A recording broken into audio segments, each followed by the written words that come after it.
What's up? I'm Noah from Techno Buffalo. You may have seen the other video already.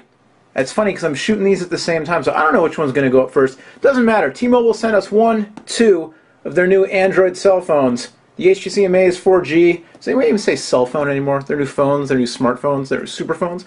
And the Samsung Galaxy S2. We started on the left, which means it's now time for the one on the right.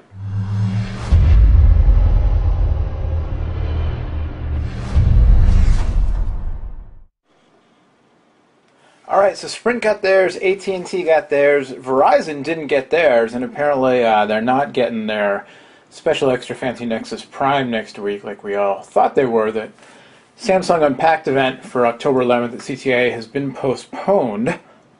But whatever, T-Mobile got theirs. It's the Galaxy S2, the T-Mobile variant, also offering a giant screen like the Sprint version, a 4.52-inch WVGA monster of a display. This one is available for pre-order beginning October 10th and is expected to be in T-Mobile stores beginning October 12th, $229.99 on contract after rebate.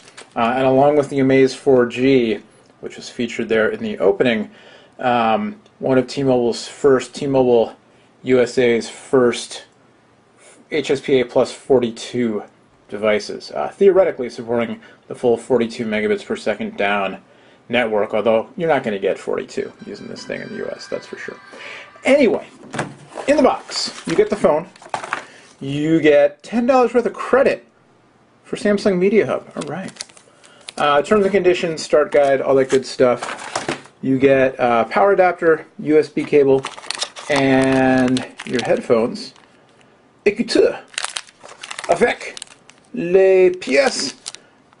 The ears, your earpieces, a couple different sizes there.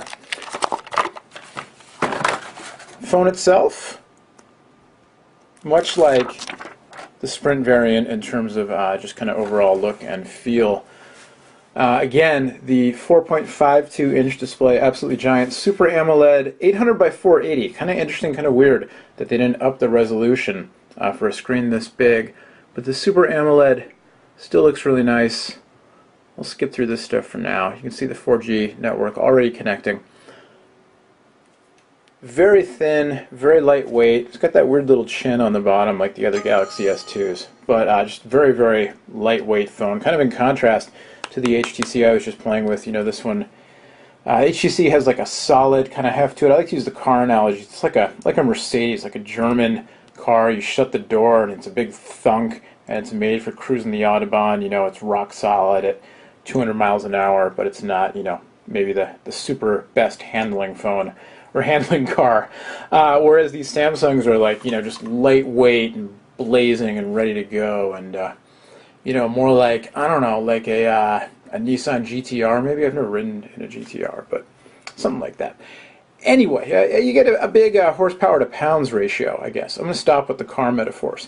The phone is powered by a dual-core Snapdragon S3 processor. It's not a Samsung Exynos processor, if I pronounce that correctly, but instead a Snapdragon S3 1.5 gigahertz dual-core processor. The tear sheet says it's running Android 2.3.5. Let's just let's double check that.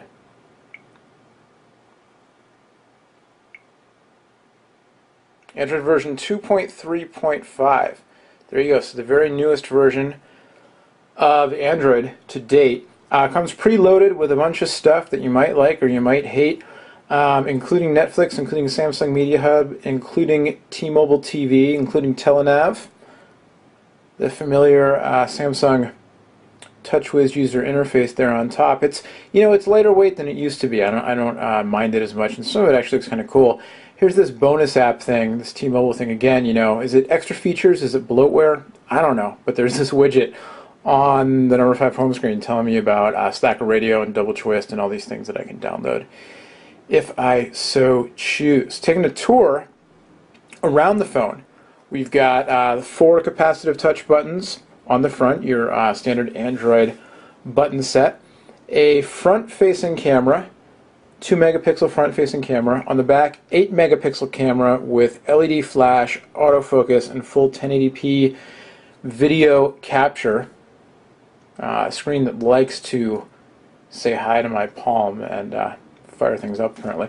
USB port on the bottom, micro USB, which is also compatible with what's called an MHL adapter if you want to do HDMI out. So get your Netflix or your Samsung Media Hub or your T-Mobile TV, HDTV content out of here and onto the big screen if you want to.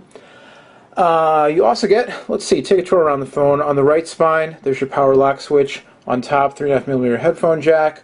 On the right spine, rocker switch. I like this this gray, this kind of dark metallic gray finish, and then the textured finish on the back. A little bit of a very slightly rubbery, grippy coating.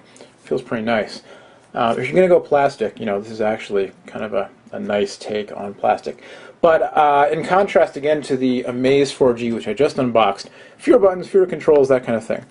It's lighter weight. It's just, I don't know. I had the Epic Touch, was reviewing that, and really did not notice the weight in my hand, despite the giant footprint, because the phone is so thin that 0.37 inches thick, or thin if you will, weighs 4.77 ounces. You really you don't notice it any more than a smaller phone carrying it around, or at least I didn't. What else can I tell you? You've got all the stuff you expect on a current top-of-the-line Gingerbread phone. 16 gigs of onboard memory, expandable to 48 with a micro SD card slot. 1850 milliamp hour battery pre-installed. Again, it supports the HSPA 42. You're probably not going to get 42. T-Mobile officially says average speeds of 8, peak speeds up to 22. So, if you're in it tends to work well for me when I'm in good range. This office that I'm recording in right now, noted for not having the best coverage. So I'm going to have to do some speed tests elsewhere where things are a little more solid. But I've been impressed with T-Mobile's network since they upgraded to the HSPA Plus. So there you go. Quick tour, quick unboxing. I say quick. I'm probably at the 15-minute mark already.